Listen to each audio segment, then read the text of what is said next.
Bonjour à tous mes amis qui regardent régulièrement les vidéos de ma chaîne YouTube.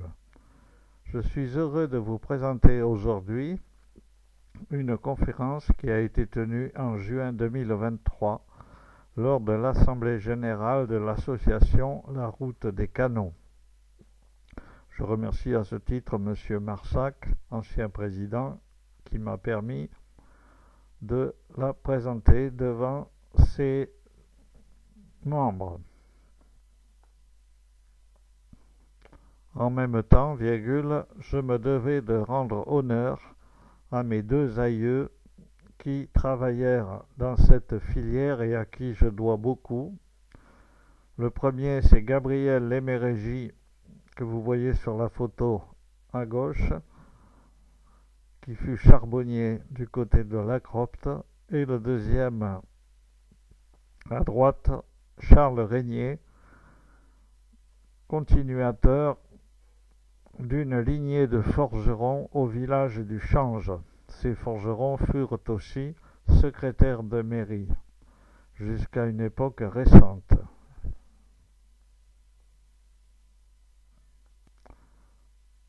En même temps, je me devais de rendre hommage à M. Maurice Burtot, qui fut patron des Hauts-Fourneaux à Longwy et à Dunkerque, et toute sa vie y fut consacrée. Il est l'auteur d'une page Facebook, d'une page sur Orange dont je me suis largement inspiré et qui raconte en une centaine de pages toutes les péripéties qu'il a pu connaître et différentes réalisations à travers le monde. Il est décédé en 2022. Voici la première vue que j'ai eue en arrivant en Lorraine, c'était en 1981, la vallée d'Hayange avec ses hauts fourneaux et cette vision dantesque des aciéries qui marchaient jour et nuit. Un monde qui m'est devenu familier, où j'ai pu œuvrer pendant 35 ans et dont j'étais vraiment, on peut le dire, épris. Au départ, nous supposons que la distinction entre fer, fonte et acier est connue des principaux amateurs. Au cas où, vous avez ici un bref rappel que je ne me permettrai pas de commenter. Ensuite, il faut désamorcer un sujet spécifique à la France et que j'ai souvent entendu proclamer sur des chaînes depuis des années, que l'industrie de l'acier serait une industrie en déclin. Cette simple courbe d'évolution de la production mondiale vous montre que non seulement c'est faux, mais qu'il n'en est rien et que l'humanité aura de plus en plus besoin d'acier. Nous sommes passés depuis le début du XXe siècle, où nous étions à quelques millions de tonnes, à 1,8 milliard de tonnes. Donc c'est un marché que beaucoup nous envient et qui est loin de s'éteindre à ce jour. Par contre, ce que l'on peut voir en superposant cette courbe mondiale, la courbe en rouge de l'Europe, c'est une renonciation de l'Europe à continuer dans cette voie qui se traduit par un suicide à la fois industriel et sidérurgique depuis les années 70, c'est-à-dire les premiers chocs pétroliers. C'est une erreur que nous sommes en train de payer et de payer très cher. Certains prétendant qu'il n'y a plus de production sidérurgique en France, je me permets de rappeler ici la présence des principaux centres de production, que ce soit d'acier liquide ou d'acier solide, du moins à une époque récente. Remontons aux origines, pour faire très bref, car l'historique ici va être accéléré. Le noyau de la Terre est composé en majeure partie de nickel et de fer. Donc le fer est une des denrées les plus répandues, un des minerais les plus répandus sur la Terre. En outre, par rapport aux autres minéraux, il est à noter que le fer, dans certains gisements, la plupart de ceux qui sont exploités aujourd'hui, est extrêmement dense et riche. Autrefois, on se contentait de minerais dits pauvres comme la Lorraine ou le Périgord à 20-30% de fer contenu. Aujourd'hui, nous sommes à 70%, ce qui en fait le matériau le plus riche que l'on connaisse, ce qui veut dire qu'il génère d'ailleurs le moins de résidus, donc le moins de gangue possible. La plupart des autres matériaux, l'aluminium mis à part, tournent autour de 4 à 5%, c'est dire la quantité considérable de déchets qu'ils produisent. Cela n'est pas très connu et mérite d'être souligné. Je rappelle qu'il existe deux systèmes de cristallisation du fer, le cube à face centrée et le cube centré. Bon, sans rentrer dans les détails atomiques, nous allons voir un symbole beaucoup plus connu de cette structure. Eh bien, il s'agit ni plus ni moins que de l'atomium à Bruxelles qui a été inauguré lors de la fondation de la CECA et qui représente à grande échelle cet atome. On peut d'ailleurs le visiter et passer d'un atome à l'autre par des couloirs et des escalators parfaitement agencés. Je conseille vivement cette visite aux touristes. Monsieur Maire, du temps de sa présidence, avait fait rédiger un roman qui s'intitule « La vie sans fer, c'est l'enfer ». Et c'est tout à fait la caractéristique de notre univers.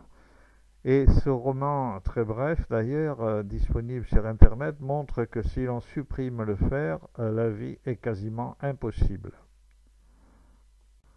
Attention, je vous préviens, nous entrons dans une zone de forte turbulence. Tenez-vous bien sur vos sièges, attachez vos ceintures, éteignez vos cigarettes. Très brièvement, nous allons voir que pendant des millénaires, notre civilisation humaine ne connaissait pas le fer. Ce fut le temps des âges de pierre. Puis est arrivé l'âge du bronze avec la découverte des premiers matériaux à bas point de fusion. Et enfin l'âge du fer qui commença finalement très tard dans notre histoire. 1700, c'est la date du début de l'industrie, si on peut dire, c'était plutôt un artisanat, du fer, qui conduisit à l'armement surtout de civilisations qui commencèrent à dominer notre monde qui à l'époque se résumait au Moyen-Orient. Voici, ce sont surtout les Hittites qui connurent une expansion sur la base d'armes en fer qui battaient largement les armes en bronze. Pour continuer un raccourci, on assista ainsi à la naissance de deux civilisations différentes, l'une en Autriche, Hallstatt, et l'une en Suisse, l'Athènes, qui furent les premiers berceaux de la sidérurgie, comme en témoignent les fouilles archéologiques. Pendant ce temps, un fait qui est souvent négligé, c'est l'avance de la Chine qui, pour peu qu'on en connaisse, avait déjà découvert la fonte largement avant l'Europe. La méthode de production était alors celle du bas-foyer, que l'on retrouve encore aujourd'hui en Afrique dans certains villages, et que Mao Tse-tung, lors de son fameux bond en avant, préconisa de généraliser à tous les villages, chose dont il fallut ensuite se remettre et qui continue à marquer le déclin de l'industrie chinoise d'alors. C'était une manière d'obtenir du fer de réduction directe. C'est un four de bas niveau, à la hauteur d'homme, et le fer produit était quand même de mauvaise qualité puisqu'il contenait beaucoup d'impuretés. Un exemple de ces fours que l'on peut retrouver aujourd'hui dans certains pays d'Afrique. Certains universitaires se sont mis au défi de les reconstituer et c'est une opération qui a été réalisée dans plusieurs endroits de France récemment. L'autre surprise fut le fameux pilier indien de l'an 400 qui tient toujours debout comme vous le voyez et qui a résisté à toutes les corrosions depuis cette époque, d'où la remarque qu'ils avaient inventé le Corten bien avant l'heure puisque nous l'avons découvert nous en 1960-70. Je passe rapidement sur certaines époques. C'est là que Saint-Éloi, le patron des métallurgistes, a été découvert et repéré par le roi Dagobert par sa dextérité et son intelligence qui lui permit de construire deux sièges royaux à partir de la même quantité de métal que d'autres. Nous nous intéressons donc à la première période, les procédés directs qui régnèrent ainsi jusque vers l'an 1100. Ces procédés, tout aussi primitifs qu'ils soient, permirent de découvrir des inventions qui facilitèrent et firent faire des progrès fantastiques de productivité à l'agriculture. Par exemple, la faux, qui demandait des efforts de forgeage remarquables et dont on pouvait encore voir des procédés de fabrication au musée de Pont-Salomon près de Saint-Étienne. Autre progrès fut le ferrage des bœufs et des chevaux, l'invention du fer à cheval ou du fer à vache qui occupa nos grands-pères forgerons jusqu'à une époque toute récente et qui continue aujourd'hui. L'autre progrès considérable fut le renforcement des défenses des chevaliers et des chevaux avec des armures. Ces armures étaient en acier relativement fin qui demandaient des prodiges à l'époque, des prodiges de fabrication, car les laminoirs n'étaient pas encore connus, donc tout ceci était produit par martelage. Ici arrive la première invention décisive, l'invention du martinet. Elle est attribuée aux Chartreux du Dauphiné en 1084, mais les origines exactes restent relativement incertaines. Les premiers hauts fourneaux aussi semblent apparaître en Suède et ils auraient été actifs de 1150 à 1350 pendant 2 siècles. Le charbon de bois, qui était la deuxième quantité enfournée dans ces hauts fourneaux, était l'origine du bois, des forêts, et sa méthode de cuisson ou de distillation sous forme de meule était pratiquée jusque récemment d'ailleurs. Mon arrière-grand-père en fut et continue à faire l'objet de démonstrations à la ferme du Parcot. C'était un procédé qui durait une bonne semaine pour obtenir une quantité relativement limitée. L'usage du martinet qui revient à associer l'énergie hydraulique à la fabrication de l'acier ou par forge, mais aussi pour allumer les soufflets des hauts fourneaux. Les Américains l'ont attribué en 1135 à l'abbaye de Clairvaux, à laquelle ils ont rendu un hommage sous forme de cette plaque. Il est certain qu'ensuite, vu le réseau des moines et des monastères qui constellaient l'Europe, cette découverte a pu ainsi se propager très rapidement. Voici le schéma du martinet en action. Là, il s'agit d'un martinet de forge, donc sur de la fonte réduite en acier. Le deuxième stade, après les fours de réduction directe, fut la découverte d'une fonte liquide que la fonte pouvait être liquide à partir d'une certaine température particulièrement élevée, et ce fut vers 1328 dans le pays de Liège que l'on fit cette découverte.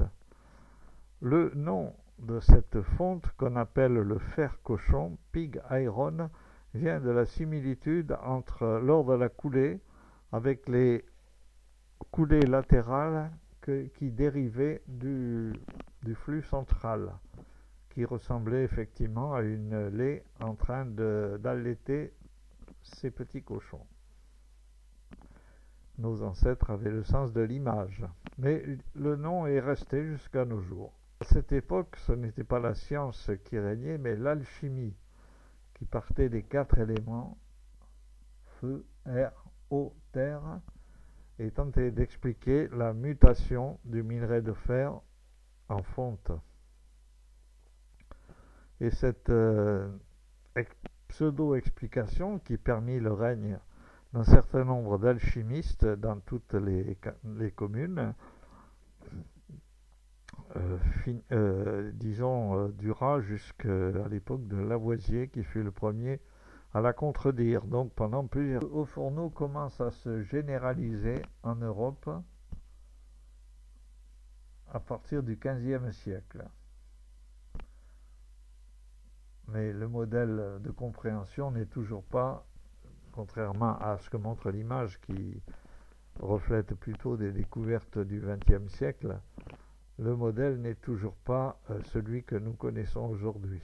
Le haut fourneau restait et resta longtemps cette marmite où l'on savait ce que l'on enfournait par le haut et ce qui sortait par le bas, sans que l'on comprenne vraiment ce qui pouvait se passer à l'intérieur, des transmutations mystérieuses, et toute l'alchimie prospéra sur ces idées plus ou moins imaginaires.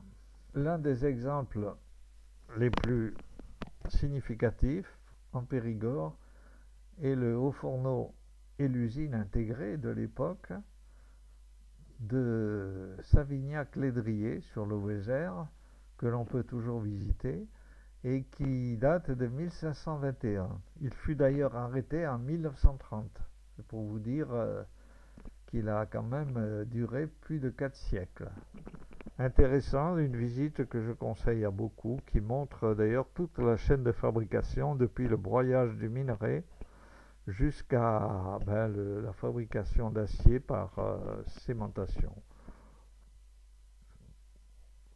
Évidemment, la plupart de ces forges, alors celle-ci est décrite dans un livre extrêmement intéressant, Les hommes du fer en Périgord, dont je conseille la lecture, qui donne tous les éléments chiffrés et sociaux sur la vie de ces hauts-fournistes de l'époque, et montre aussi les inconvénients de cette filière. C'est le déboisement continu qui finit par inquiéter les populations. Voici le plan typique d'un haut fourneau à charbon de bois de cette même époque. En 1556 paraît ce qu'on appelle l'ouvrage de référence Agricola de l'auteur Agricola, en allemand Bauer, qui s'intitule De Re Metallica, de la chose métallurgique. Et on y retrouve toute la description, bien avant l'encyclopédie, 2 siècles avant, toute la description de la filière et de la méthode de fabrication de l'époque. Et c'est un livre que l'on peut consulter dans de nombreuses librairies, comme à la Villette par exemple, au musée des arts et métiers, qui constitue la base de nos connaissances un petit peu sur cette époque. Mais la révolution se prépare et la technologie commence à progresser à pas de géant. C'est le cas en Angleterre, où Abraham Darby est le premier à réaliser une coulée de fonte au coq en 1707. Au coq, car cela, ce qu'on appelait d'ailleurs le charbon de terre, car cela permet d'épargner les forêts. Ce fut une véritable révolution à son époque et encore de nos jours. On voit en même temps toutes les inventions de cette époque, entre 1600 et 1800, qui se succèdent à une grande vitesse, mais dont la propagation est beaucoup plus lente.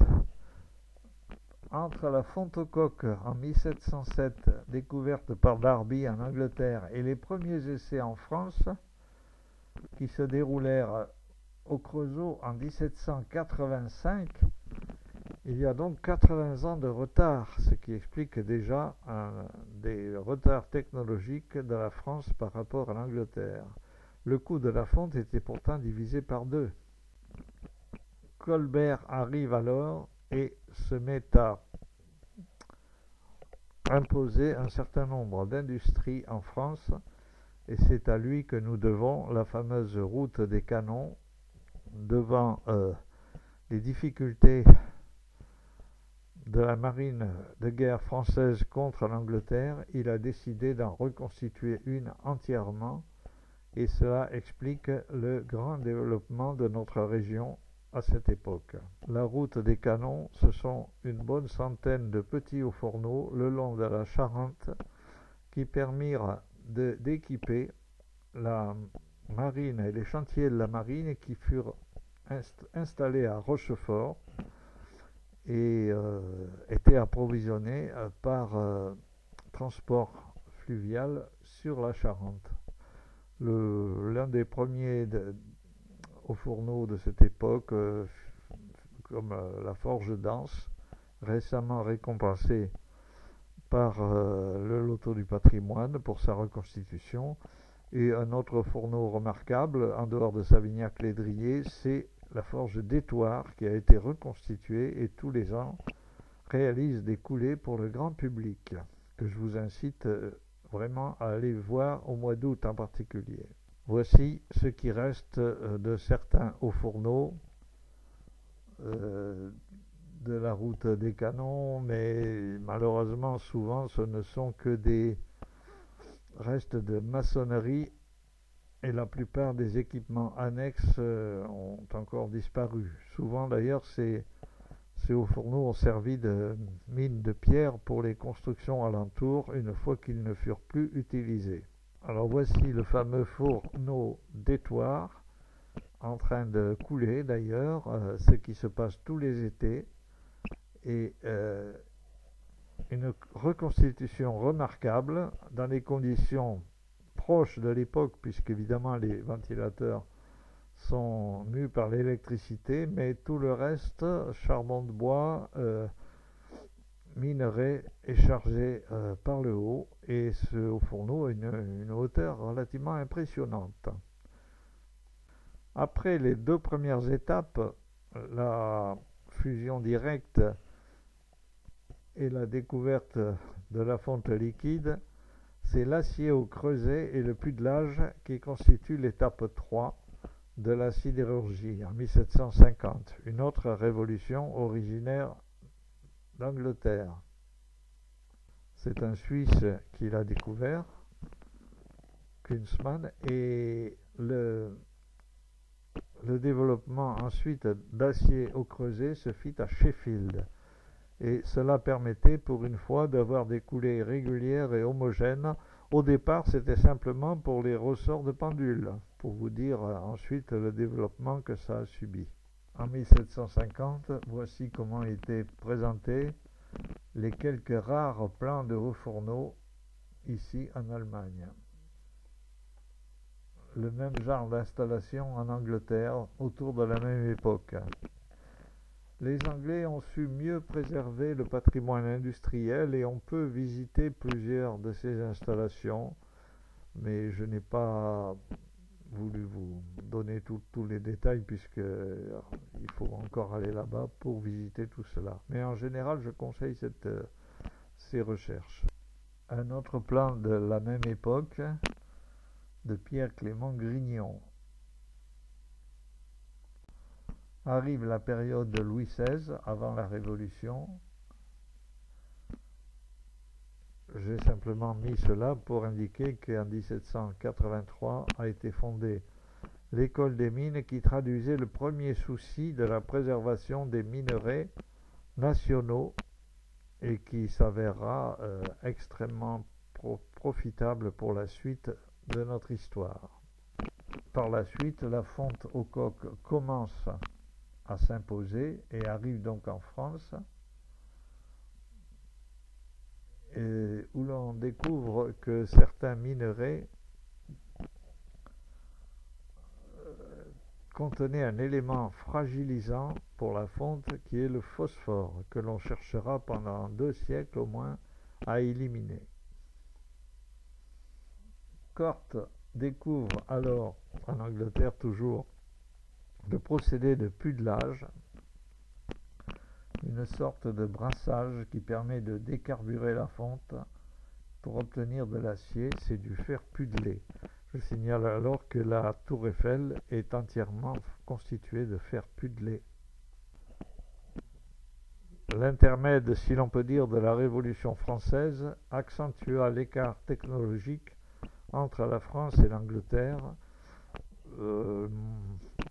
qui à la fin de cette révolution était de près de 50 ans d'avance de l'Angleterre sur nous. Ce qui se passa fut très important pour tout ce qui est métallurgie du fer, avec les découvertes de Lavoisier, qui combattit la théorie du phlogistique, qui était alors communément admise, et découvrit le rôle de l'oxygène comme élément intervenant dans la fabrication de la fonte. Malheureusement, l'ami Lavoisier fut guillotiné, comme vous le savez, parce qu'ancien fermier général et sous le prétexte que la France n'avait pas besoin de savants, du moins la République. Pendant ce temps, la généralisation du coq se poursuit. Voilà, ceci explique le retard sur l'Angleterre, qui fut largement accentué par les remous de cette révolution. Nous sautons en 1830 où les premiers chemins dits de fer furent installés dans la région stéphanoise et à l'époque n'était qu'un moyen de transport par traction chevaline pour transporter le charbon jusque depuis les mines de charbon. Voilà. À l'époque, il n'y avait pas de machine à vapeur. Quelques paysages de 1830 montrent des hauts fourneaux en action, en Silésie. L'école centrale des manufactures a été créée en 1820 et on y trouvait des cours de hauts fourneaux, ici présentés par l'Alter de Saint-Ange, premier professeur de métallurgie de cette époque. L'idée ensuite, toujours venue d'Angleterre en 1828, de préchauffer l'air pour les hauts fourneaux.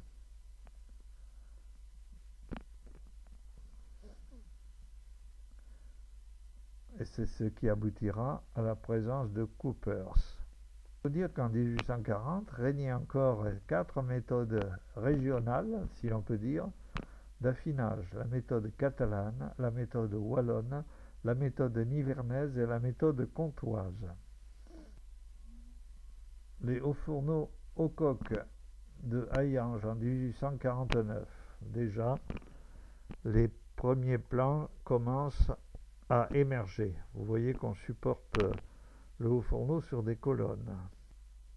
La méthode de charge par le haut connaît des progrès considérables, toujours en Angleterre, grâce au système du gueulard. Un procédé qui améliore l'homogénéité de la charge et accélère fortement les rendements du haut fourneau. Voici un genre de haut fourneau en 1850, un autre.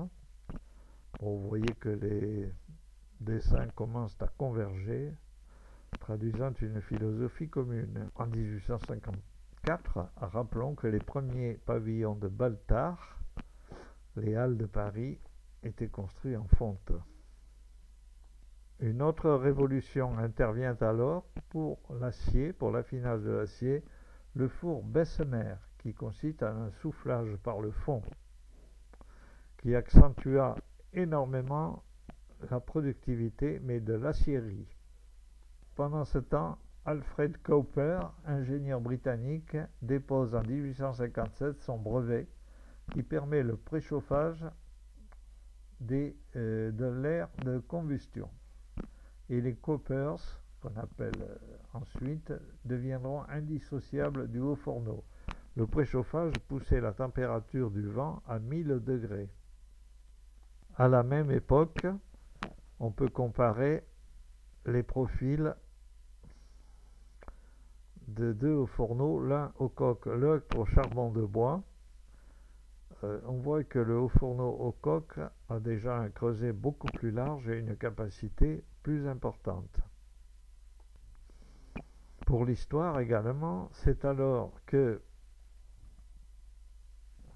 un certain Pierre-Émile Martin, à Sireuil, en Charente, près de Jarnac, dans son usine, découvrit un procédé d'affinage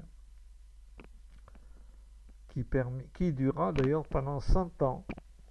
Les derniers fours Martin ont été éteints il n'y a pas très longtemps, et cette invention mérite d'être soulignée, et vous pouvez encore voir son usine, bien qu'il n'y ait plus le procédé lui-même, mais Pierre-Émile Martin fut maire de Sireuil.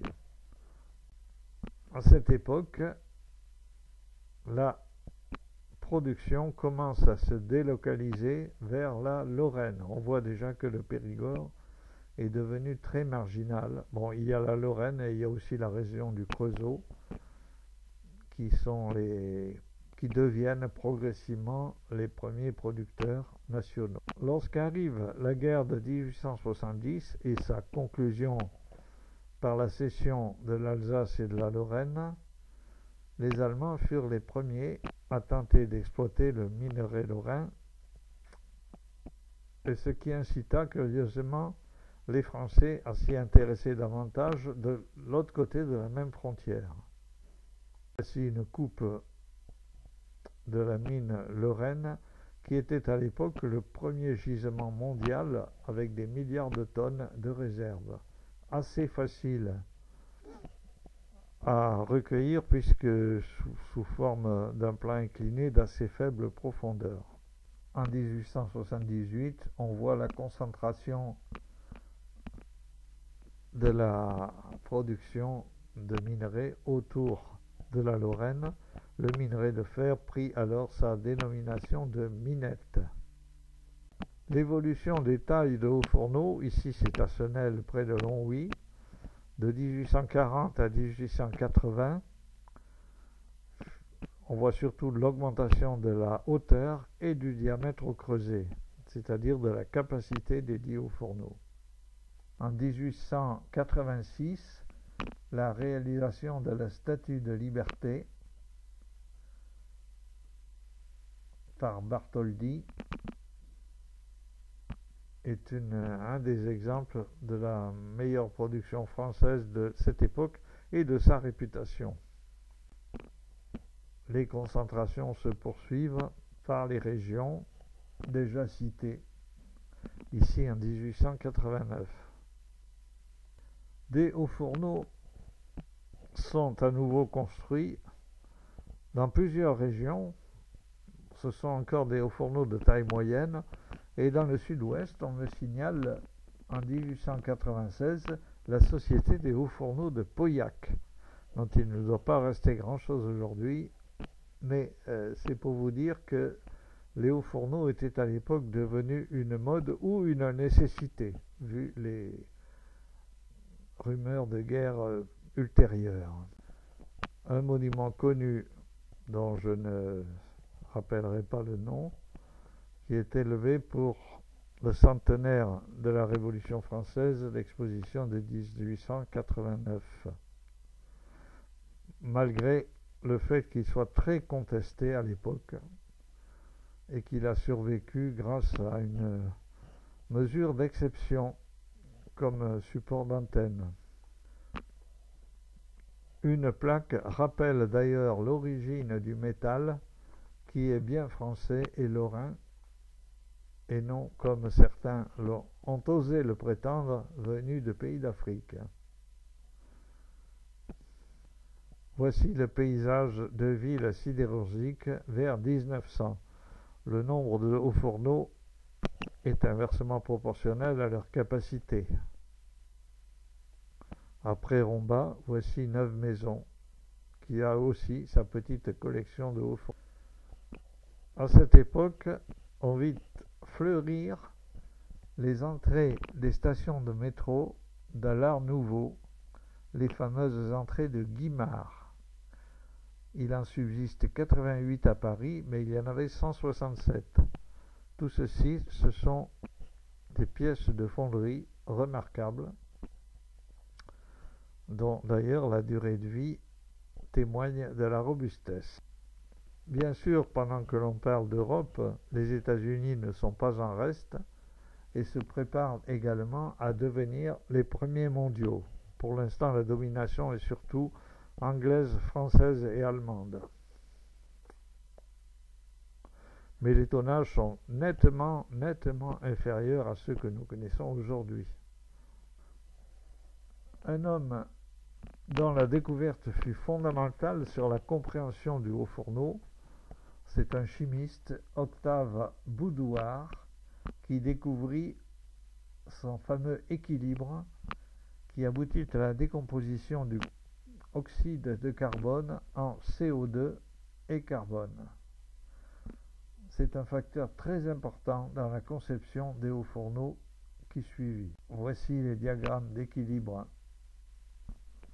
qu'il a conçus et ce qui en résulte pour la réduction de l'oxyde de fer, des oxydes de fer. Je ne vais pas rentrer dans les détails de cette chimie car cela nous mènerait un petit peu loin. En 1910, les hauts fourneaux américains progressent aussi dans la technologie des plaques de refroidissement et des tuyères. Nous ne rappellerons pas tous les progrès accomplis sur chaque partie du haut fourneau, mais ce fut un sujet constant de recherche et de découverte qui aboutirent à des rendements proches de 98% aujourd'hui. En 1913, nous sommes à la veille de la guerre et la répartition des usines métallurgiques sera très importante sur son déroulement. Pour les Allemands, ce fut surtout le développement par la maison Krupp du plus gros obusier de l'époque, la grosse Bertha, qui lança des obus de 400 mm de diamètre. 2 modèles ont été construits à l'époque. Bertha Krupp, qui donna son nom à ce canon, n'était pas grosse, contrairement à ce que les noms germanophones ont pu croire.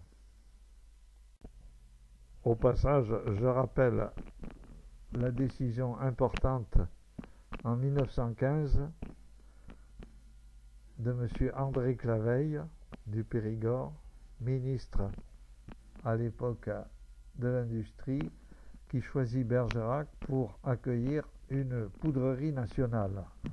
Quand on fait une guerre, il est important d'avoir derrière des approvisionnements suffisants et on découvrit un peu tard que nous manquions de poudre, d'où le développement rapide de cette poudrerie qui maintenant n'est plus qu'un souvenir. Voilà cette poudrerie telle qu'elle était à l'époque.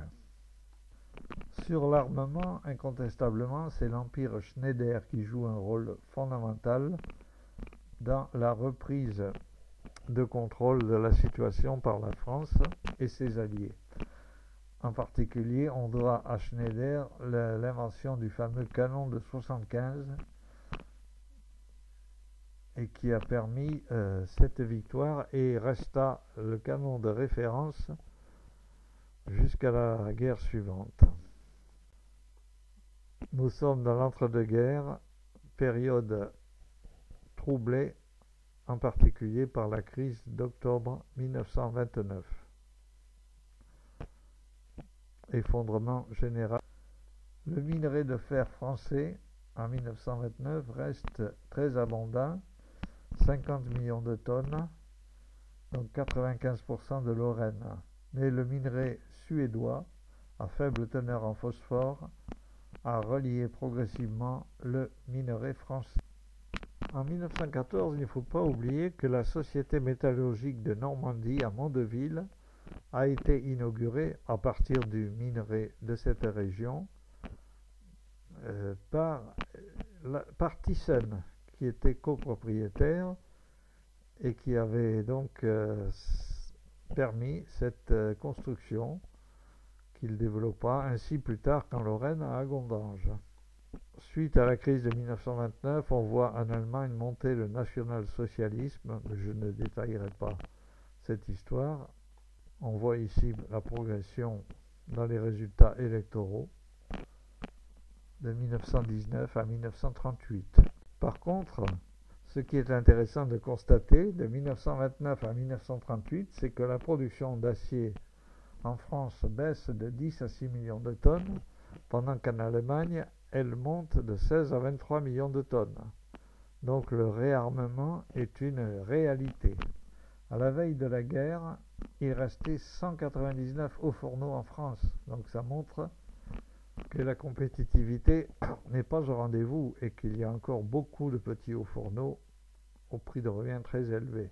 Bon, arrive la guerre, je ne rentre pas non plus dans les détails, mais il y a eu toute une bataille autour de la sidérurgie que les Allemands voulurent contrôler, mais qui se heurta à une résistance peu connue, mais assez forte et clandestine de la chambre sidérurgique, de la chambre française de la sidérurgie, qui chercha surtout à protéger l'invention d'un acier de blindage supérieur à celui des Allemands, l'Ugie-Perval, découvert par M.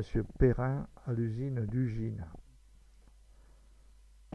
C'est une chose qui est assez peu connue malheureusement. D'ailleurs, dès 1940, la France était en manque d'acier et les stocks d'armement étaient insuffisants lors de l'attaque allemande. Autre innovation intéressante à connaître, en 1940, la sidérurgie française, en 1943, la sidérurgie française, en la personne de M. Malcor, crée, sur une idée de Jean Rist, l'IRSID, l'Institut de recherche de la sidérurgie, qui sera responsable de quantité de progrès ultérieurs dans la technique et nous garantit une grande avance qui compense les retards antérieurs.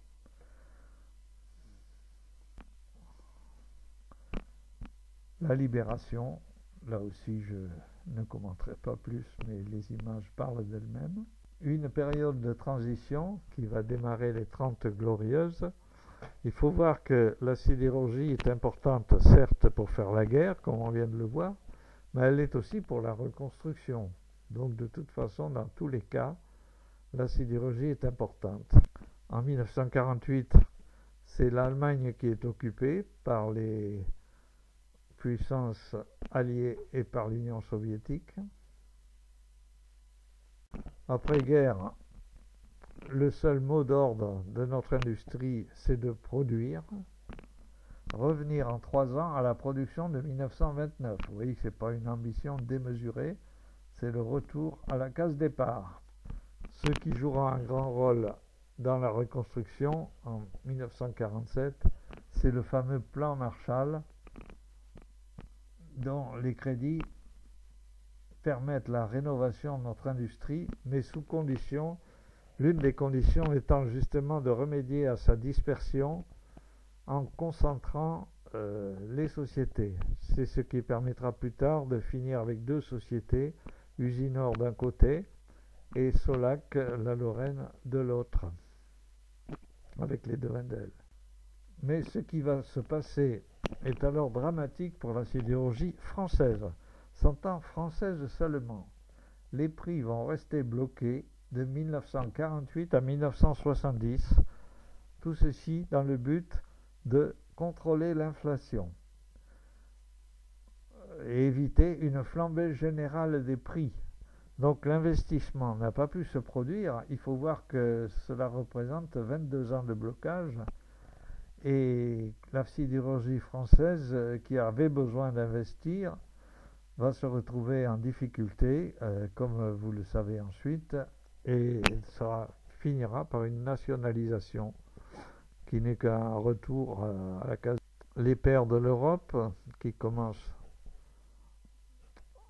à cette époque, et on commence par créer la communauté du charbon et de l'acier, la CECA, sur une idée de Schuman et de Monnet en France, qui permettait d'abord certaines alliances, mais ensuite et surtout de contrôler le réarmement éventuel de l'Allemagne. Il ne faut pas oublier que c'était la condition de la paix, et c'est la première motivation. Un traité qui libéralise les échanges entre 6 pays fondateurs, 6 pays à l'époque.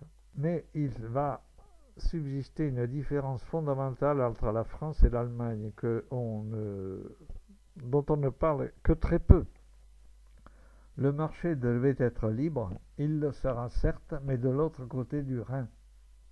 Vous allez voir pourquoi.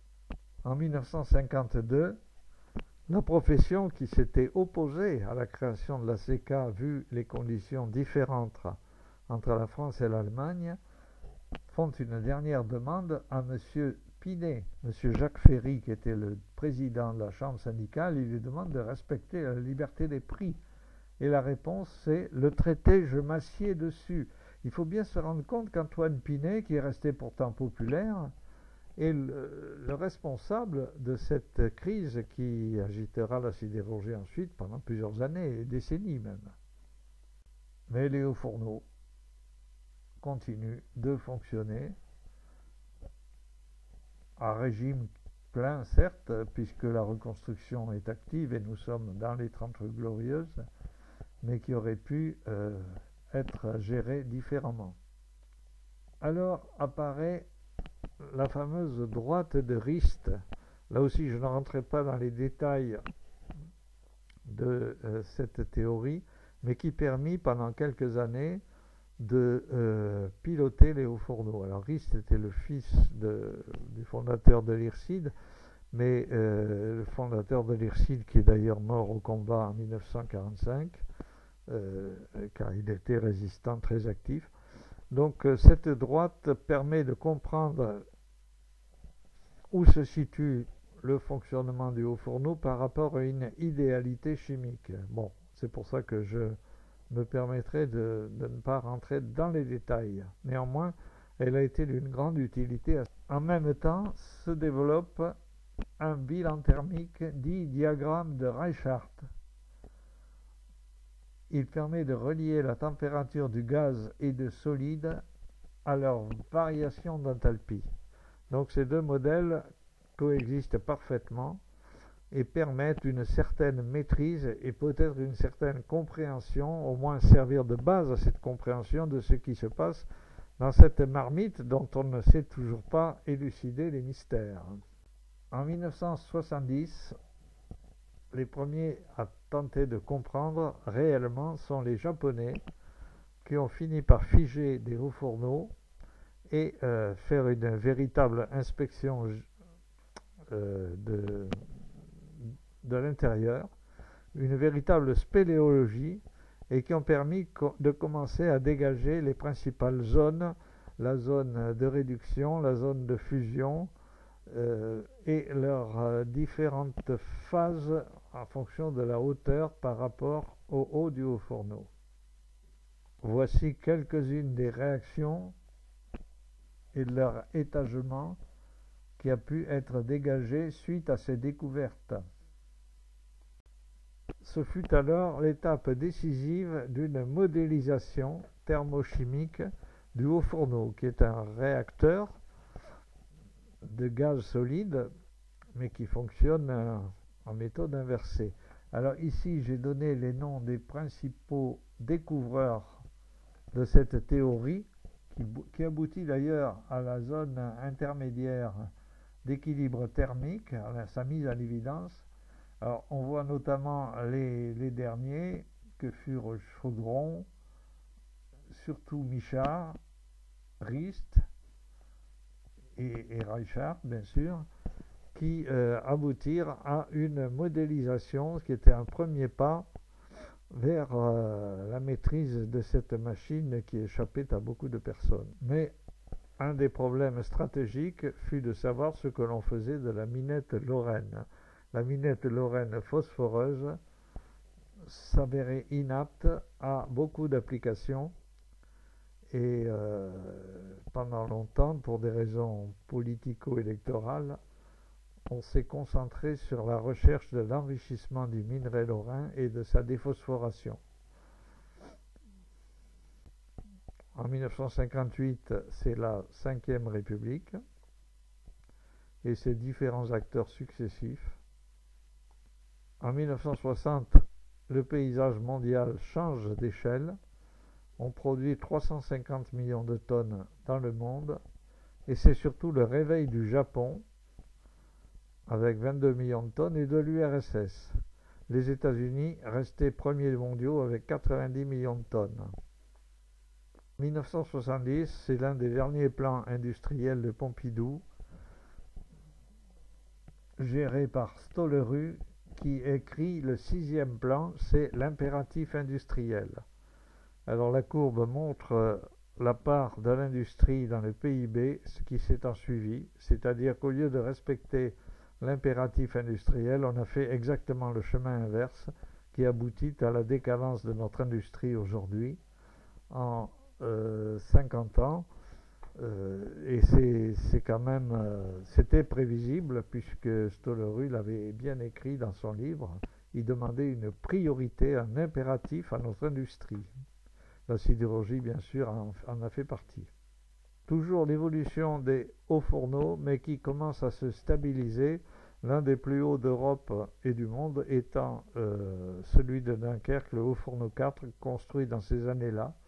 14 mètres de diamètre semble l'idéal optimal.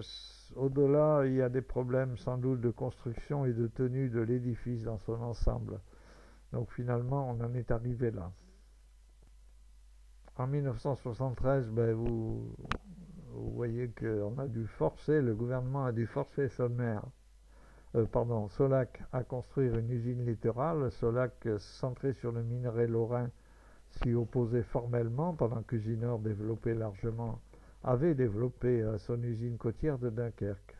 Donc il a fallu associer les deux frères ennemis, Usinor et Solac, pour fonder Solmer, parce que Solac n'avait pas suffisamment de moyens financiers. Foss démarre enfin en 1973. Alors Foss avait 2 hauts fourneaux de 10 mètres de diamètre, donc de taille moyenne. Il faut toujours construire 2 hauts fourneaux pour en avoir un en dépannage pendant que l'autre est en réfection. Foss démarre, certes, mais arrive alors la crise, le premier choc pétrolier qui sera suivi d'un second. Et vu l'augmentation du prix du fioul, l'industrie est en général freinée et on se demande s'il ne faut pas arrêter Foss une fois démarré. Ainsi, la deuxième partie, l'aval de Foss, ne sera jamais réalisée. Les usines de laminage, Foss se contentera d'un seul train à bande. Il n'y aura pas d'autres usines à froid comme c'était déjà le cas à Dunkerque avec l'usine de Mardyck qui fait du laminage à froid après le laminage à chaud et qui donc est un ensemble complet. Donc l'objectif de réindustrialisation de Foss ne sera jamais vraiment réalisé. Voici la salle de contrôle du haut fourneau 3 de Dunkerque telle qu'elle était à cette époque. Vous voyez que c'est déjà relativement informatisé avec les moyens de l'époque. Après 1977, ce sont les premiers plans de restructuration européens, le fameux plan d'Avignon qui impose des réductions de fabrication avec tous les problèmes sociaux que cela engendrera, les mises en pré-retraite, en dispense d'activité à 50 ans et des pertes d'emploi considérables. Comme je vous l'avais dit au début, c'est là que commence le décrochage européen de la sidérurgie, mais qui aboutit, comme la nature a horreur du vide, à développer la même industrie ailleurs, et avec quelle vigueur. Voici le niveau des investissements qui a été nécessaire entre 1945 et 1975. On voit que ce sont quelques milliards qui ont été dépensés, notamment pour la construction de Dunkerque et de Fos. Mais c'est tout à fait le prix habituel de ce genre d'usine. Mais évidemment, ceci n'avait pas été permis à cause de la non-libéralisation et du blocage des prix. Et lorsqu'arrive le second choc pétrolier en 1980, la sidérurgie est dans une situation catastrophique d'endettement, bien évidemment. Et on arrive à la situation inéluctable, la nationalisation devient nécessaire. Les deux groupes. Et les nouveaux patrons sont alors nommés par le gouvernement. Certains réussiront mieux que d'autres. Un exemple d'une usine à peine redémarrée, modernisée, qui va être sacrifiée en 86, c'est l'usine de Pompée des aciers spéciaux sur la Moselle. Pendant ce temps, les modernisations n'ont pas de cesse sur le haut fourneau. La première, c'est l'injection de charbon qui permet d'économiser du coke. On arrive sur le HF4 à 300 kg à la tonne de fonte de charbon injecté. L'autre idée qui n'ira pas jusqu'au bout, c'est la fameuse torche à plasma. Bon, comme quoi le haut fourneau sert toujours de champ d'expérimentation à des tas d'idées. En 1985, un nouveau plan, le plan Judet, qui prévoit toujours des réductions et plafonnerait la production française entre 20 et 24 millions de tonnes. Le contexte mondial va évoluer, on est passé désormais à 700 millions de tonnes, mais après les 30 glorieuses, ce sont ce qu'on appelle les 30 piteuses, et l'émergence inattendue à l'époque du Japon, qui devient le premier mondial avec Nippon Steel à égalité avec Usinor Sassilor, 28 millions de tonnes chacun.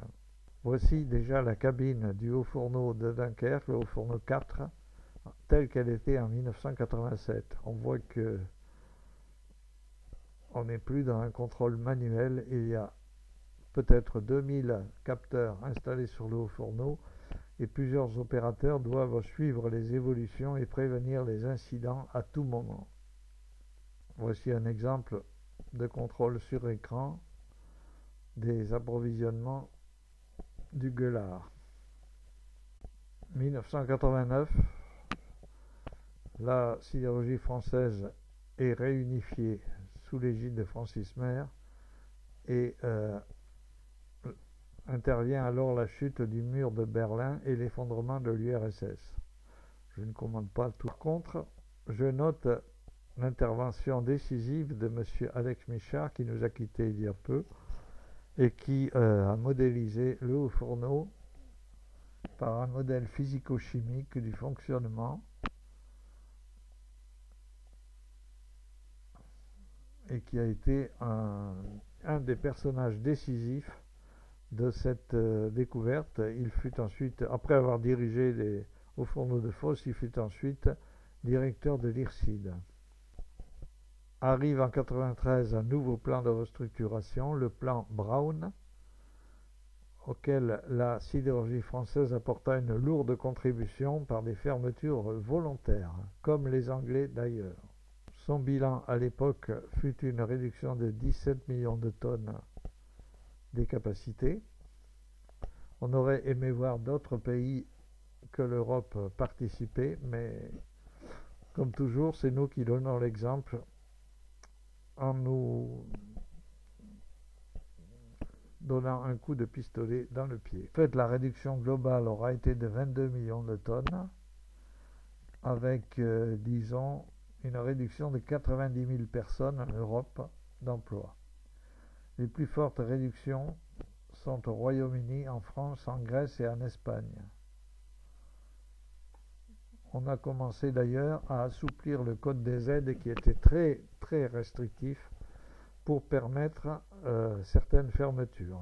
L'exemple typique est celui de la Société métallurgique de Normandie en France, qui n'a pas été perdu pour tout le monde puisque les hauts fourneaux ont été démontés et remontés pièce par pièce en Chine, tout simplement. Voici l'endroit où cette chose s'est produite, à Handan, et apparemment les hauts fourneaux remarchent très bien, mais simplement ils sont manœuvrés par des Chinois. Voilà. C'est en 99 l'époque de publication de 3 publications de référence, le livre de l'acier, les inoxydables et les aciers spéciaux, dont je me ferai un plaisir d'offrir un exemplaire en excédent, maintenant qu'ils sont épuisés, à M. Faury, le responsable du CPIE, pour son centre de ressources. Ces documents sont des documents très importants parce qu'ils font l'état des lieux et l'historique, bien sûr, des techniques concernant toutes ces familles d'acier et notamment le haut fourneau. Ce point est tous ces livres qui font à peu près 1000 pages et valent 100 € pièce ont été coécrits par des universitaires, certes, mais aussi par des exploitants et des chercheurs de l'IRSID qui expliquent le fonctionnement théorique et pratique surtout. Ce sont des documents relativement rares et qui marquent l'histoire de la métallurgie. Ah, cette époque, c'est aussi l'histoire de la recherche du recentrage sur le cœur de métier. J'ai ressorti cette blague qui a été publiée et qui raconte, voilà, maintenant on s'est beaucoup diversifié, il faut revenir à notre cœur de métier. Et l'un des membres du staff pose la question, c'était quoi déjà? Et c'est un peu ce qui se passe dans la sidérurgie où on ne sait plus très bien définir le cœur de métier vu les diversifications aval qui ont eu lieu.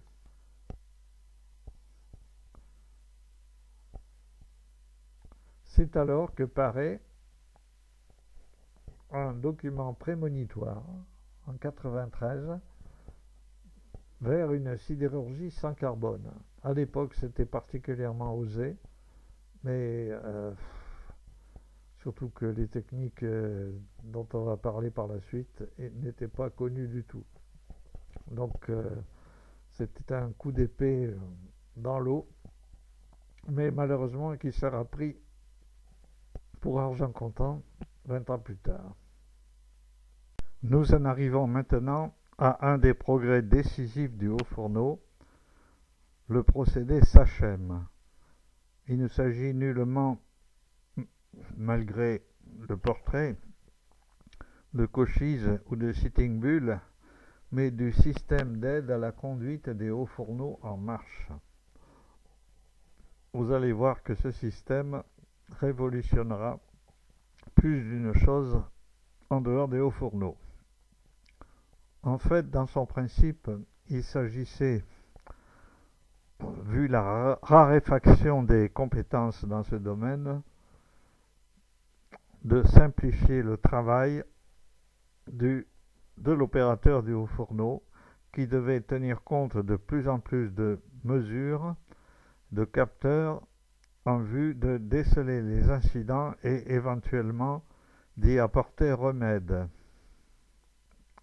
C'est un des premiers systèmes, voire le premier, de dialogue homme-machine qui permet effectivement d'engranger et de collecter le maximum d'informations, d'expériences et de faciliter, voire d'accélérer grandement les diagnostics en cas de dysfonctionnement ou de réguler le fonctionnement normal. Jusqu'à présent, ceci faisait partie d'un savoir totalement propriété des opérateurs eux-mêmes qui se le transmettaient de père en fils à travers de mystérieux cahiers noirs. Mais ce système, une fois développé, ira beaucoup plus loin puisque c'est la base même de ce qu'on appelle aujourd'hui l'intelligence artificielle et l'un des meilleurs chercheurs dans ce domaine, ne manque pas de rappeler d'où vient son savoir et quelle fut sa première expérience, au départ d'ailleurs baptisée système expert. Voici très schématiquement le système de fonctionnement de Sachem tel qu'il était connu à l'époque et permis effectivement d'améliorer grandement la productivité du haut fourneau en facilitant la résolution des problèmes et en mémorisant surtout une quantité de données que la mémoire de l'homme serait insuffisante à se rappeler. Ah, voici venir l'année 1995, l'année de la privatisation tant attendue par certains.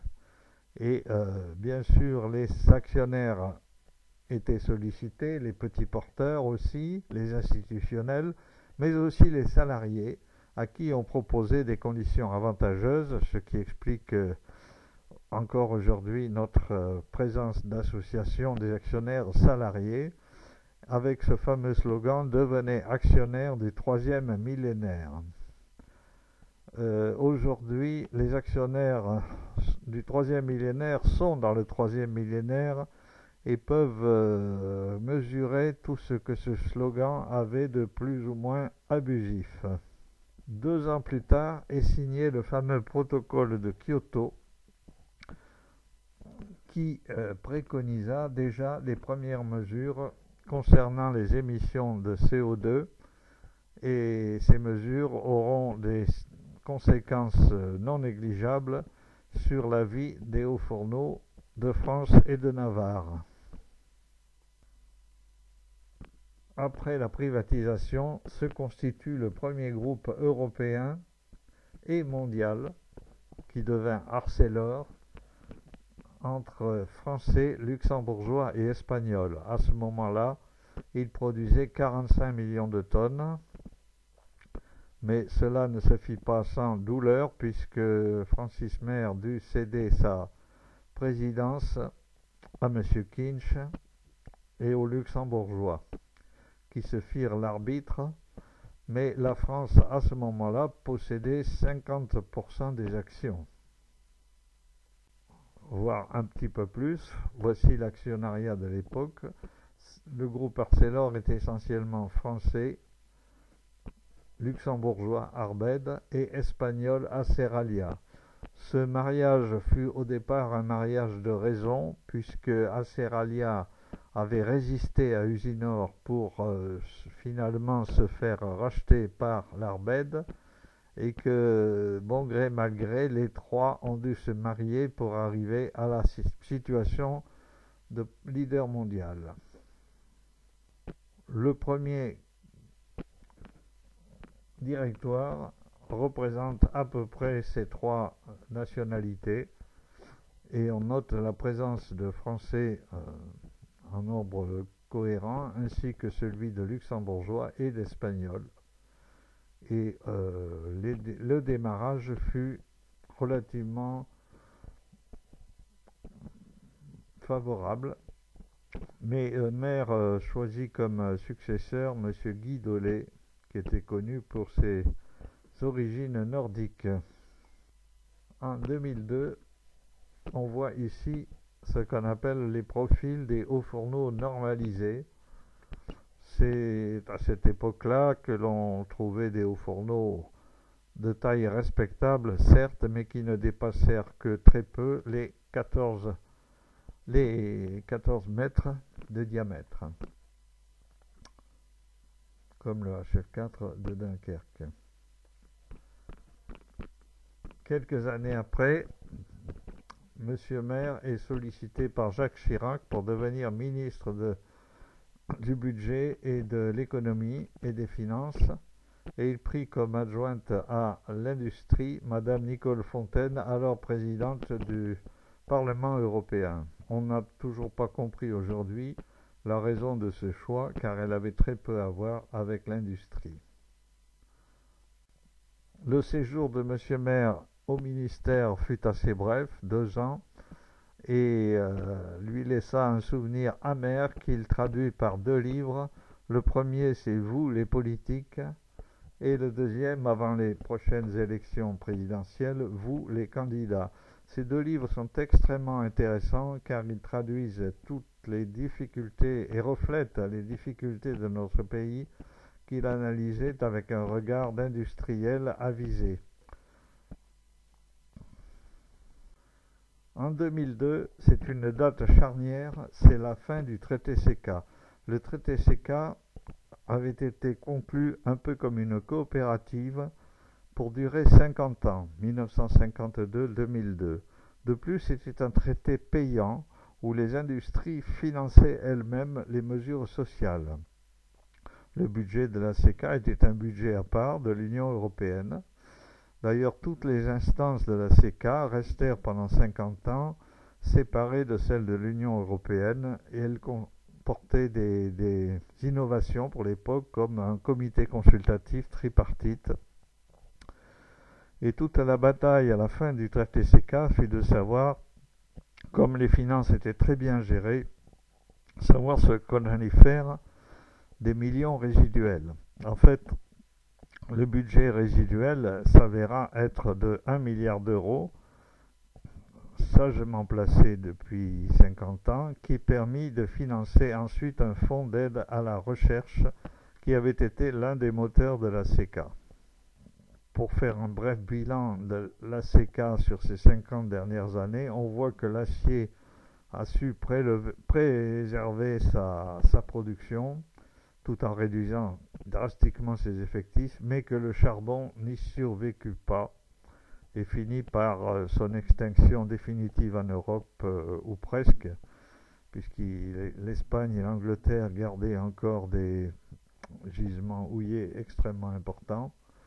Mais voilà le bilan que l'on peut dresser. Et c'est à ce moment-là que subitement la Chine s'éveille. Alain Peyrefitte, rappelons-le, avait dit un jour « quand la Chine s'éveillera ». Il n'était plus là pour constater que la Chine s'est effectivement éveillée. Et quel réveil, puisqu'elle va prendre 50% de la production mondiale qui elle-même progresse de façon vertigineuse.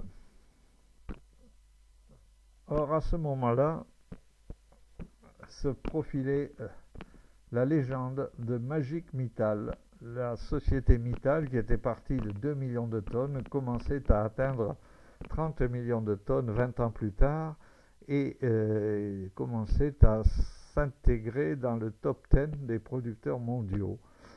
Apparemment, comme le roi Midas, tout ce qu'il touchait devenait rentable l'année suivante.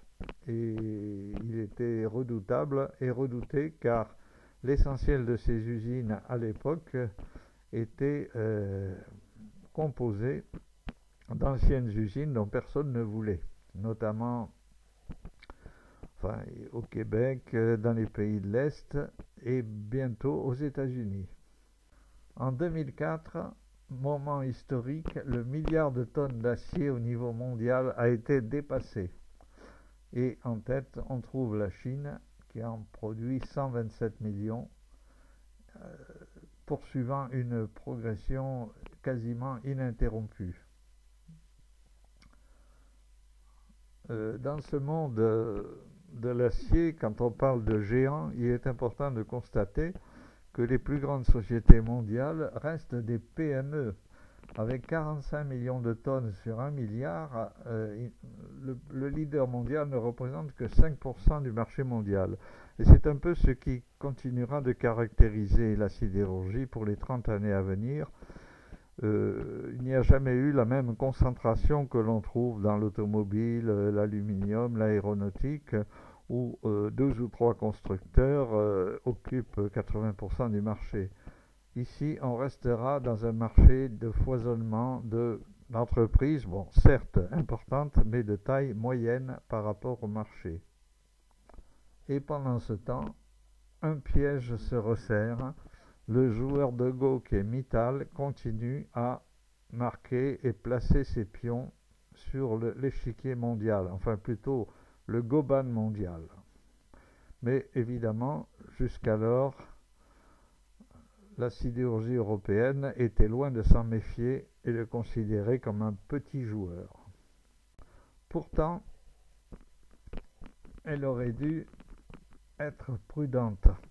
En effet, sa montée devenait importante et à force de récupérer des usines en perdition qu'il redressait, sa légende se propageait à travers le monde et le dernier pas fut franchi en 2005 lorsque la sidérurgie, enfin une grande partie de la sidérurgie américaine lui échut grâce à M. Wilbur Ross, qui deviendra ministre de Trump ensuite, qui lui offrit, entre guillemets, une grande partie de la sidérurgie.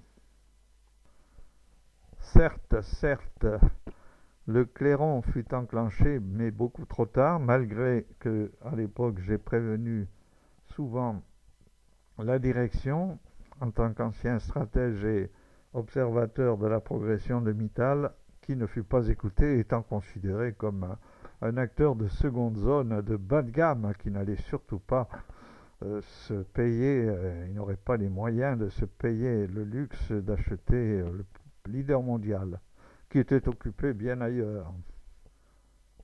Eh oui, mais ce qui devait arriver arriva. Et au terme d'une procédure en 2006 qui dura quelques mois, mais qui fut entachée de profondes illégalités, ce que l'on oublie toujours, et surtout d'un échange d'actions et non pas d'un achat.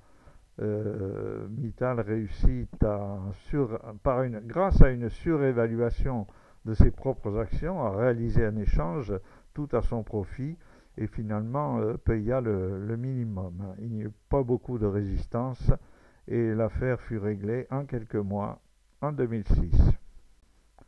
Et aussitôt après, bien le premier conseil d'administration et le premier directoire furent présentés, mais les Français en étaient absents, ou du moins il resta un Français pendant quelques années, mais qui finit par s'évader lui-même, alors que la France continuait à représenter une part assez importante du périmètre de Mittal, mondial cette fois. Arrive alors 2 ans après la crise des subprimes,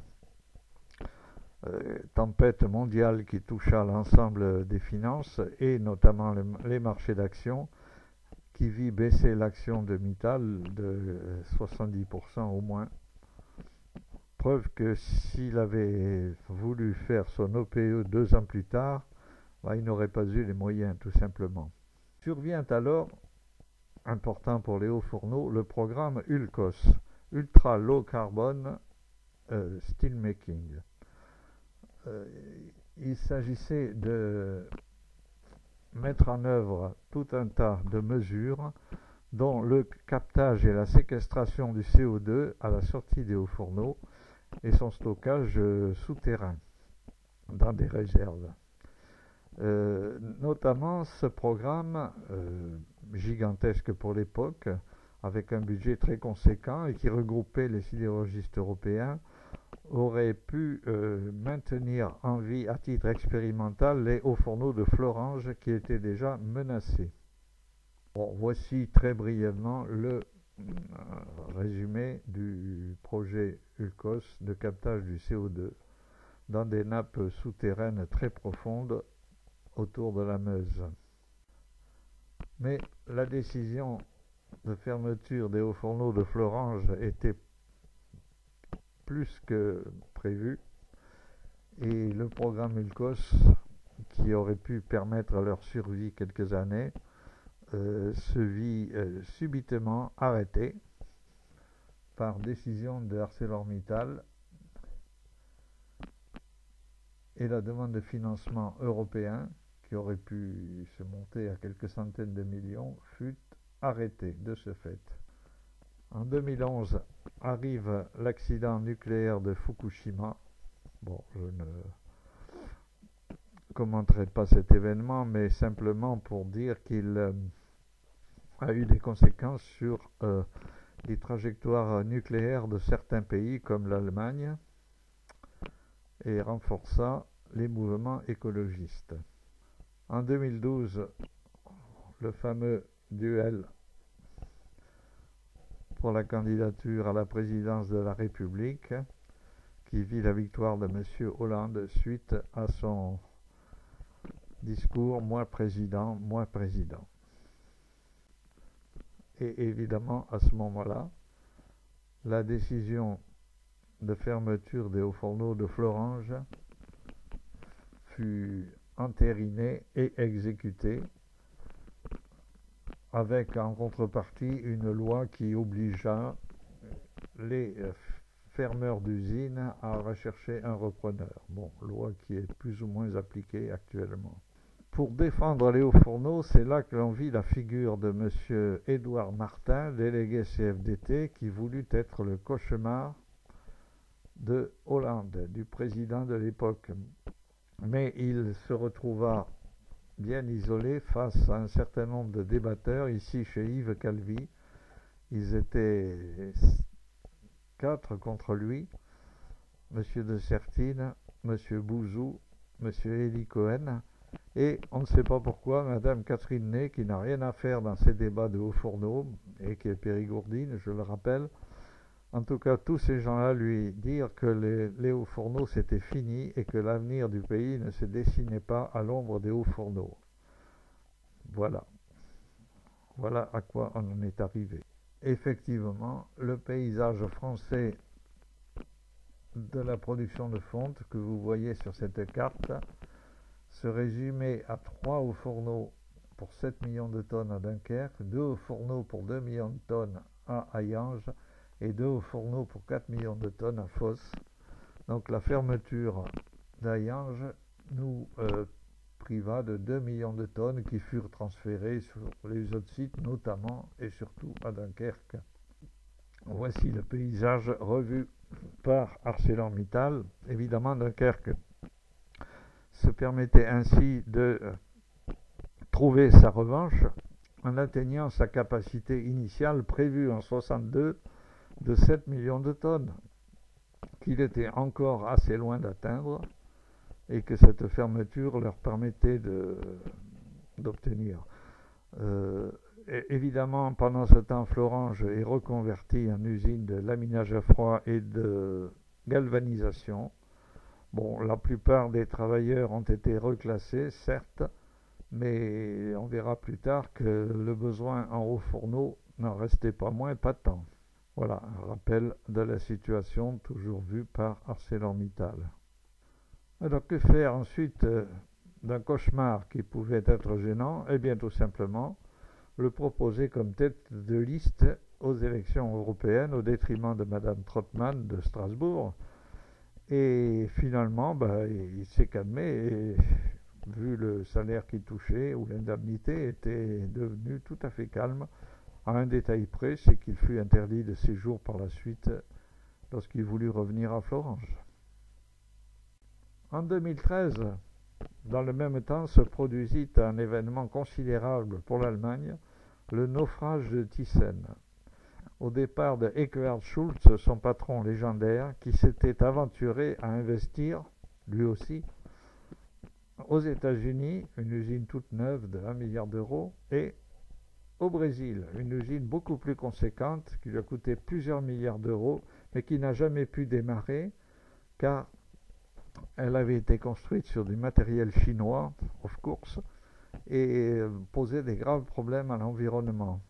Ces 2 investissements complètement fous aboutirent à la dislocation du groupe ThyssenKrupp d'ailleurs, et la suite fut une longue série de directions générales qui n'arrivèrent pas à se décider à se séparer même de la division acier. En tout cas, il a fallu revendre, pour payer toutes ces frasques, il a fallu revendre la division des ascenseurs et le groupe Thyssen se trouva ainsi profondément défiguré et amputé pour des années.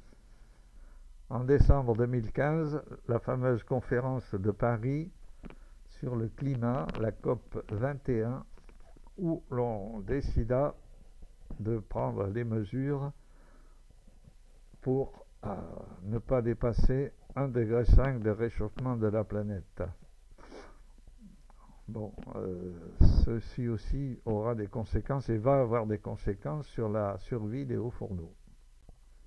Pendant ce temps, on voit le cours de l'action de Mittal qui est descendu en catastrophe depuis 2008 et Mittal s'étant engagé dans le rachat de mines à l'époque où le minerai était au plus haut, se retrouve avec un déficit de 7 milliards d'euros et aura beaucoup de mal à s'en remettre. La légende de Magic Mittal était déjà tombée. On revoit ici le parcours de l'action et son cours, sa chute dramatique et la chute des effectifs corrélative. C'est là qu'on mesure que l'OPE sur Arcelor ne lui avait coûté que 26 milliards d'euros. Mais l'action est passée de 60 euros à l'époque à moins de 5 euros aujourd'hui en 2013. D'où la nécessité de recapitaliser le groupe et de procéder à des augmentations de capital dans un contexte très difficile pour l'époque.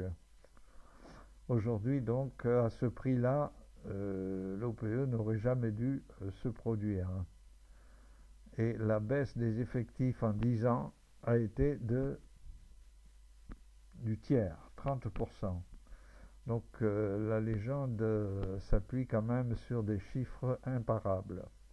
En 2016, la Chine continue sa progression fulgurante et produit 800 millions de tonnes d'acier. Pas seulement pour ses besoins intérieurs, certes, qui existent, mais aussi en profite pour exporter un maximum à des prix de dumping, à des prix cassés.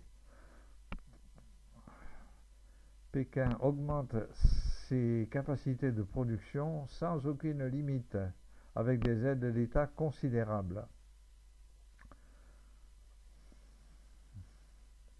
Mais l'OMC, pour l'instant, reste muet parce que la Chine est aussi un marché, donc les gens hésitent à porter plainte. Enfin, progressivement, ArcelorMittal a calmé ses ambitions minières et commence à se redresser, et il va mieux.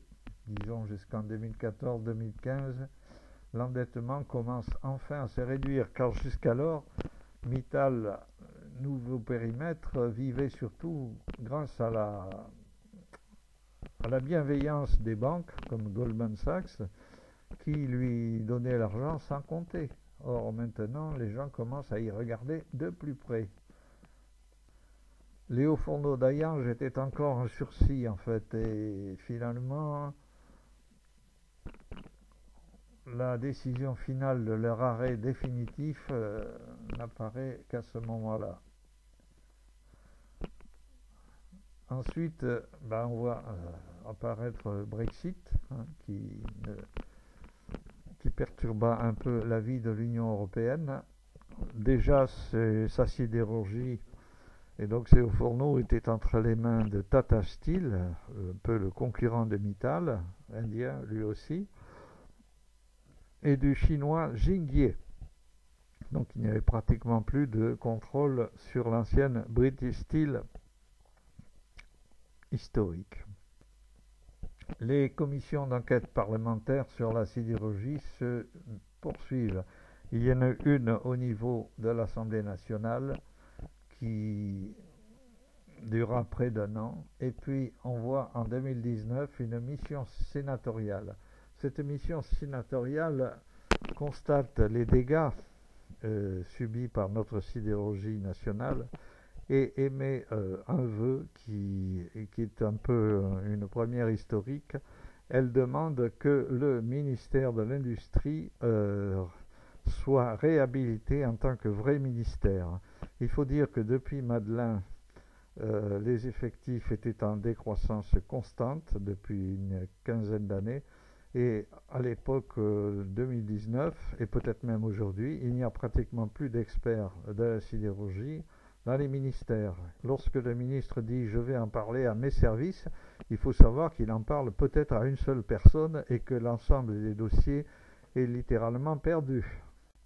Pendant ce temps, les projets de recherche sur la réduction des émissions de carbone et peut-être le changement de processus de fabrication et peut-être la disparition des hauts fourneaux commence. Il y en a une floraison que je n'énumérerai pas en détail, mais dans tous les sites, chacun a sa petite idée, mais qui a un certain coût.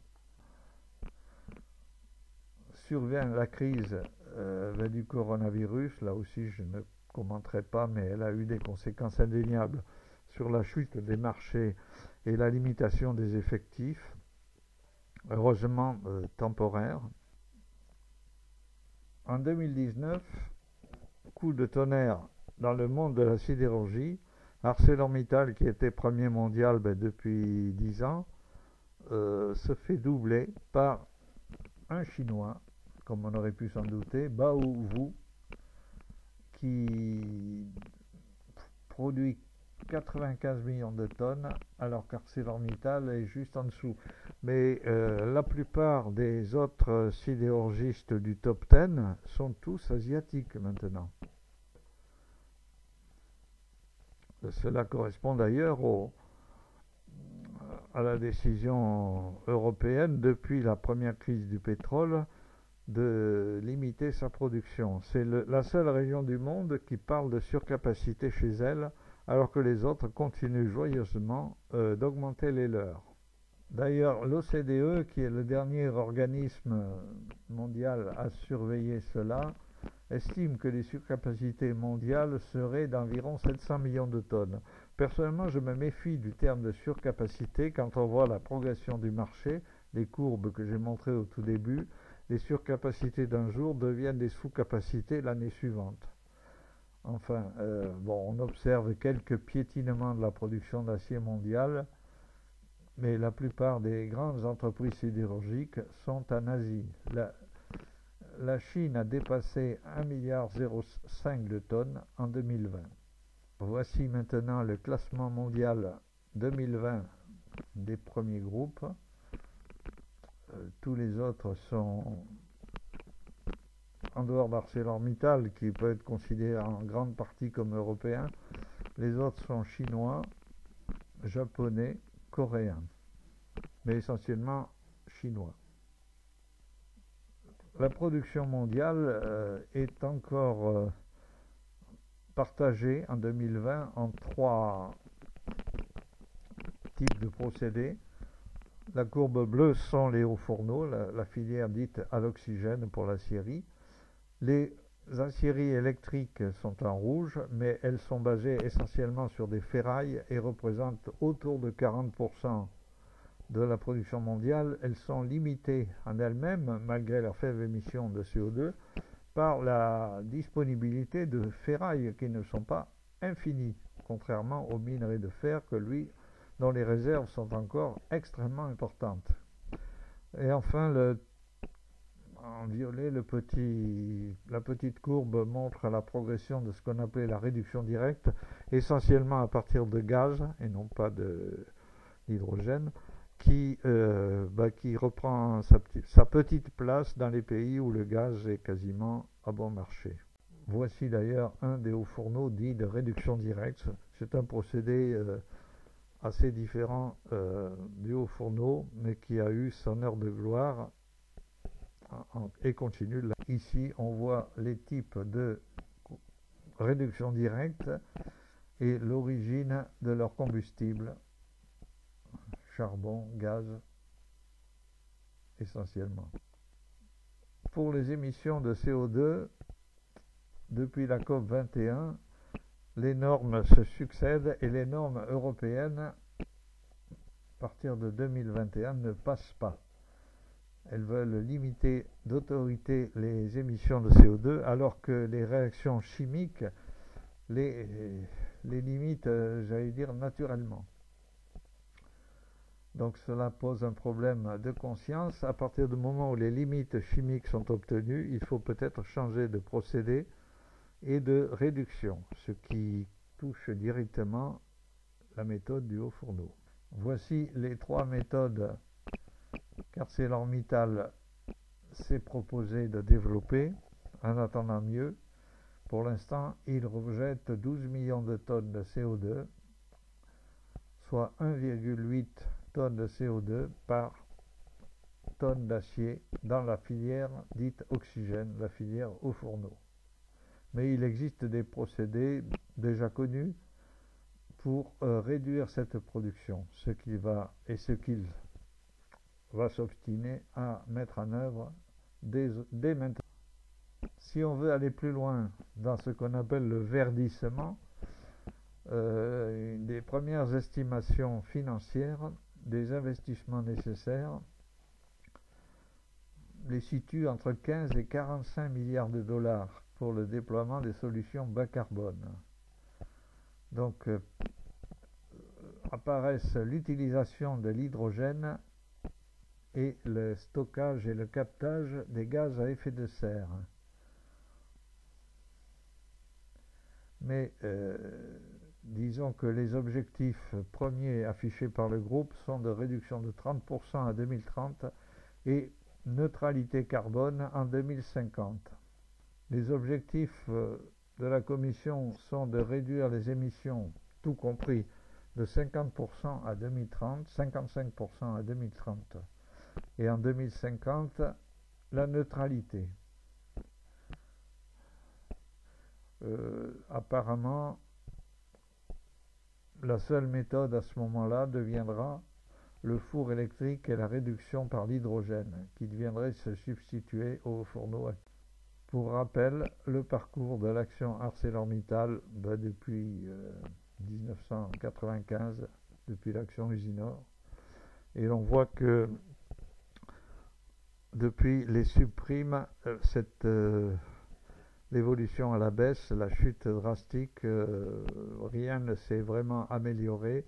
Les investisseurs n'y croient plus. Les investisseurs institutionnels ont fui malheureusement l'actionnariat de départ pour lequel ils s'étaient pourtant engagés. Et le groupe poursuit de façon autonome sa lente tentative de remonter. La question à ce niveau, c'est que deviennent les hauts fourneaux en fin de vie, car on en a fermé des dizaines et des centaines même depuis les débuts. On va voir ici trois méthodes.